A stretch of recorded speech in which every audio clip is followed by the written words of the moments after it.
ശരി, ഞാൻ വരാം. നടരാജ്, റോജി എം ജോൺ ചേരുകയാണ്, അവിടെ ഛത്തീസ്ഗഡിൽ നിന്നാണ് ചേരുന്നത്. Shri Roji M John MLA, ഇന്നിപ്പോൾ എന്തായാലും NIA കോടതിയെ സമീപിക്കാൻ ഒരുങ്ങുകയാണ്. 11 മണിക്ക് അവിടെ ജാമ്യാപേക്ഷ നൽകുമെന്ന് അറിയുന്നു. ഇതിൽ ഛത്തീസ്ഗഡ് സർക്കാരിന്റെ ഒരു നിലപാട് എന്തായിരിക്കും എന്നതിലൊരു ആശങ്കയുണ്ടോ?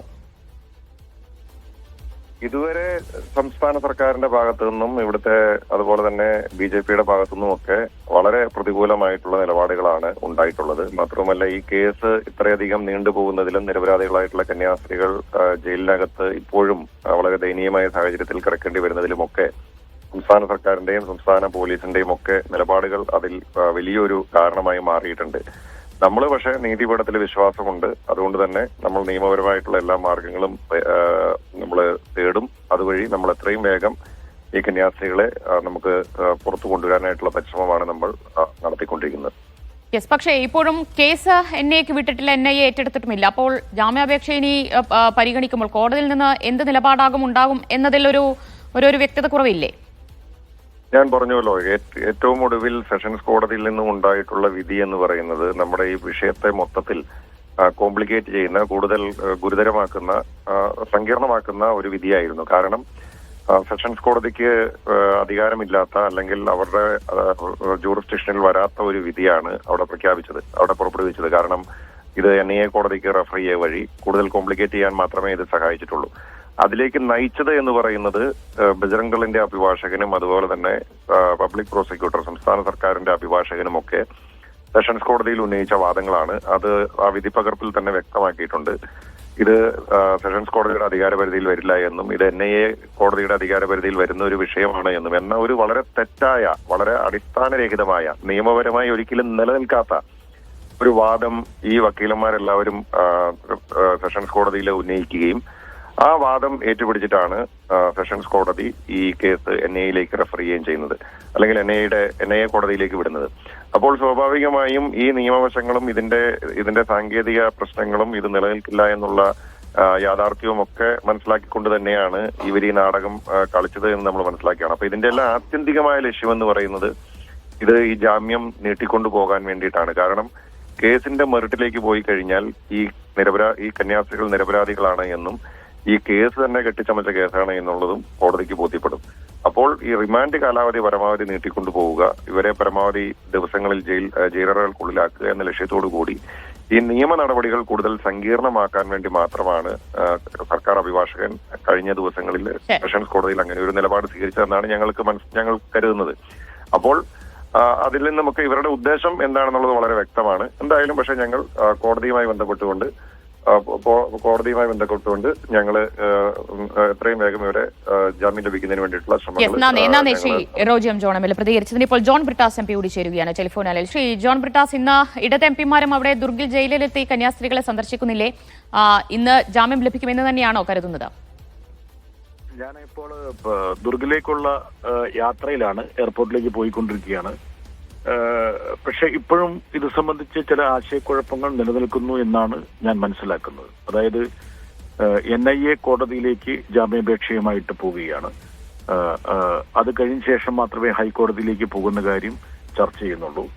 NIA കോടതിയിൽ പോയി കഴിഞ്ഞാൽ അത് ജാമ്യം കിട്ടുമോ, ഇന്ന് തന്നെ കിട്ടുമോ, അതെയോ ഒരു ദിവസം വൈകുമോ, നാളെ ശനിയാഴ്ച ദിവസത്തെ സാഹചര്യം എന്താണ്, ഇതുപോലുള്ള ഒരുപാട് വിഷയങ്ങൾ ഇപ്പോഴും അവശേഷിക്കുന്നുണ്ട്. പക്ഷേ ഇന്നലെ ഞാൻ ഉൾപ്പെടെയുള്ള MPമാര് ആഭ്യന്തരമന്ത്രി അമിത്ഷയെ കണ്ടപ്പോൾ അദ്ദേഹം വളരെ സ്പഷ്ടവും വ്യക്തവുമായി പറഞ്ഞൊരു കാര്യമുണ്ട്. ഇന്നോടുകൂടി ആ 2 കന്യാസ്ത്രീകളെ മോചിപ്പിക്കാൻ കഴിയും, ജാമ്യത്തിൽ വിടാൻ കഴിയും. അതിനുള്ള നടപടിക്രമങ്ങൾ അദ്ദേഹത്തിന്റെ ഭാഗത്തു നിന്നുണ്ടായി എന്ന് പറഞ്ഞു.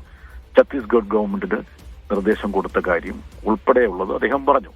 അതുകൂടാതെ ഈ കേസുമായി ബന്ധപ്പെട്ട മറ്റ് സൂക്ഷ്മമായ കാര്യങ്ങളെക്കുറിച്ചും അദ്ദേഹം പറഞ്ഞു. അത് ഒരു പക്ഷേ ഓഫ് ദ റെക്കോർഡായതുകൊണ്ട് എനിക്ക് പറയാൻ ബുദ്ധിമുട്ടുണ്ട്. പക്ഷേ കന്യാസ്ത്രീകളുടെ ഭാഗത്ത് ന്യായമുണ്ട്, നീതിയുണ്ട് എന്ന് അദ്ദേഹം പറഞ്ഞിട്ടുണ്ട്. അത് വളരെ പ്രതീക്ഷ നൽകുന്ന ഒരു കാര്യമാണ്.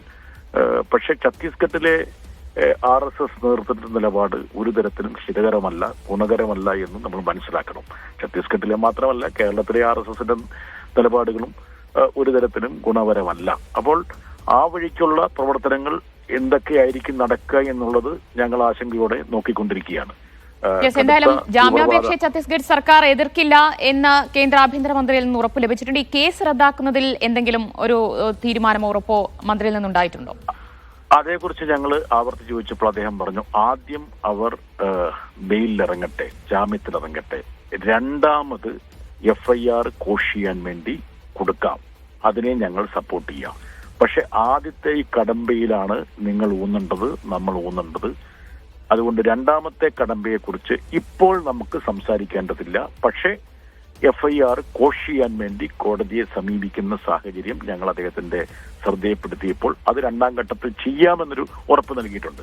അപ്പോൾ ഞങ്ങൾ പ്രതീക്ഷിക്കുന്നത് ജാമ്യത്തിൽ ഇറങ്ങിയ ശേഷം ഒരു രണ്ടാം ഘട്ടം എന്ന നിലയ്ക്കായിരിക്കും ഞങ്ങൾ ഈ പറയുന്ന FIR കോഷ് ചെയ്യാൻ വേണ്ടി, FIR അസാധുവാക്കാൻ വേണ്ടി, അസ്ഥിരപ്പെടുത്താൻ വേണ്ടിയിട്ടുള്ള അപേക്ഷ സമർപ്പിക്കുന്നത്. യെസ്, അതായത് പ്രോസിക്യൂഷൻ ജാമ്യാപേക്ഷ എതിർത്തില്ല എങ്കിൽ ഉടനെ തന്നെ കന്യാസ്ത്രീകൾക്ക് ജയിൽ മോചിതരാകാൻ കഴിയും, മറ്റ് തടസ്സങ്ങളൊന്നും ഉണ്ടാകില്ല.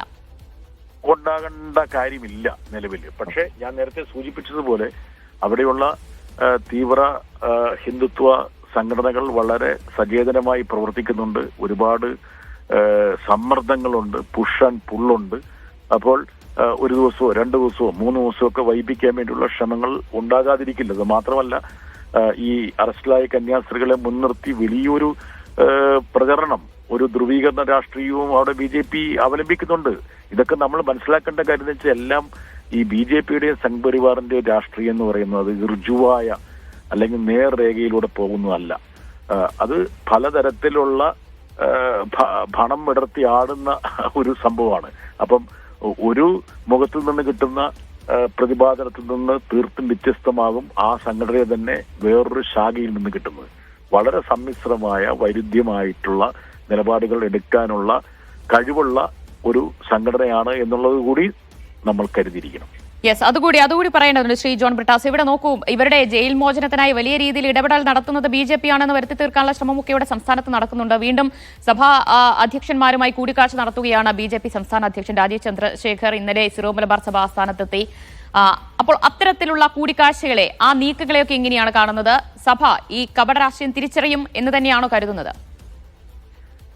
കഴിഞ്ഞ ഏതാനും ദിവസമായിട്ട് BJP അണിഞ്ഞിരിക്കുന്ന ആട്ടിൻതോല് താഴെ പോയില്ലേ? അവര് യഥാർത്ഥത്തിൽ ചെന്നായാണെന്നുള്ള കാര്യം കേരളത്തിലുള്ള, ഇന്ത്യയിലുള്ള ആർക്കെങ്കിലും എന്തെങ്കിലും സംശയമുണ്ടോ?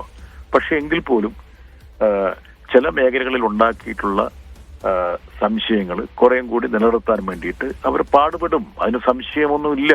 അതിന് രാജീവ് ചന്ദ്രശേഖർ ഇനിയും പല ബിഷപ്പുമാരെയും മേലധ്യക്ഷന്മാരെയും കാണും. പിന്നെ എന്ത് നീതിയെക്കുറിച്ചാണ് പറയുന്നത്? അതായത് 2 പാവപ്പെട്ട കന്യാസ്ത്രീകളെ ജയിലിൽ പിടിച്ചിട്ടിട്ട് പീഡിപ്പിച്ചിട്ട് അവരെ ആൾക്കൂട്ട വിചാരണയ്ക്ക് വിധേയരാക്കി ജനങ്ങളെ ടെററൈസ് ചെയ്ത് ഭരണഘടനയിലെ മൗലികമായിട്ടുള്ള തൊഴിൽ നോക്കാനും വിശ്വാസം നിലനിർത്താനും അത് പാലിക്കാനുമുള്ള മൗലിക അവകാശങ്ങളെ മുഴുവൻ ചവിട്ടി മെതിച്ച ശേഷം ഞങ്ങൾ കന്യാസ്ത്രീകളിലൊപ്പം എന്ന് പറഞ്ഞു കഴിഞ്ഞാൽ ആരെങ്കിലും വിശ്വസിക്കുമോ? അതൊന്നും ഇനിയൊന്നും വിലപ്പോവാൻ പോകുന്നില്ല. അതൊക്കെ അവർക്കറിയാം.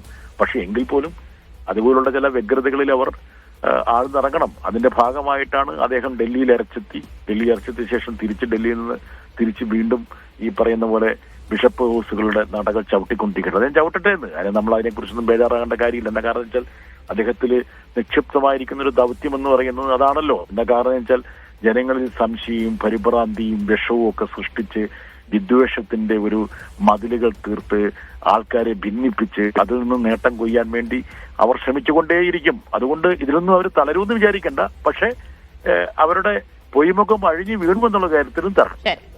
നന്ദി ശ്രീ ജോൺ ബ്രിട്ടാസ് MP പ്രതികരിച്ചതിന്. BJPയുടെ അനുനയ നീക്കമൊന്നും ഫലം കാണില്ല. അവരുടെ ആട്ടിൻ തോലണിഞ്ഞ ചെന്നായിയാണ് BJP എന്നത് ക്രൈസ്തവ സഭകൾ തിരിച്ചറിയും, അത് ഉറപ്പാണ് എന്നാണ് ജോൺ ബ്രിട്ടാസ് MP പറയുന്നത്. അദ്ദേഹം ദുർഗിലേക്കുള്ള യാത്രയിലാണ് ഉള്ളത്. ഇന്ന് ഇടത് MPമാരും അതുപോലെ തന്നെ കോൺഗ്രസ് MPമാരും ജയിലിലെത്തി കന്യാസ്ത്രീകളെ കാണുകയും ചെയ്യുന്നുണ്ട്. ഇന്ന് NIA കോടതിയിൽ 2 കന്യാസ്ത്രീകളും ജാമ്യാപേക്ഷ നൽകുകയും ചെയ്യും.